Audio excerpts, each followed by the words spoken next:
ബൈബിളും പ്രകാരം ഒരുവനിൽ ആത്മീയ യുദ്ധം സംഭവിച്ചാൽ നമ്മൾ തമ്മിൽ അടിയുണ്ടാക്കി തളർന്ന് കട്ടിലേക്ക് കയറി കിടക്കുവല്ല. ഈ യുദ്ധത്തിന്റെ പ്രത്യേകത നിന്റെ ബലം ഇങ്ങനെ വർദ്ധിച്ചുകൊണ്ടിരിക്കും. 2 ശമൂവേലിന്റെ പുസ്തകം എടുത്തേ. 2 ശമൂവേൽ ചാപ്റ്റർ 3 വേഴ്സ് 1.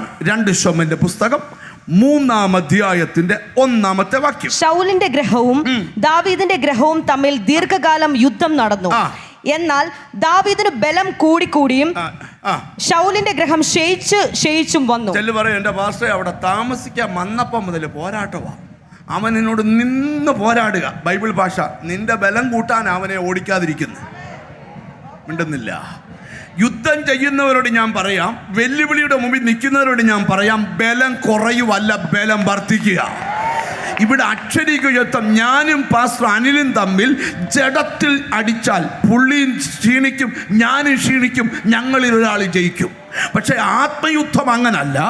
നിന്നെ നശിപ്പിക്കാൻ ഒരുത്തൻ എഴുന്നേറ്റാൽ, നീ അവനോട് ഫൈറ്റ് ചെയ്താൽ, പ്രാർത്ഥനയിൽ യുദ്ധം ചെയ്താൽ, ഉപവാസം കൊണ്ട് യുദ്ധം ചെയ്താൽ, പ്രാർത്ഥന കൊണ്ട് യുദ്ധം ചെയ്താൽ അവൻ തോക്കുകയും ചെയ്യും, നീ ബലപ്പെടുകയും ചെയ്യും.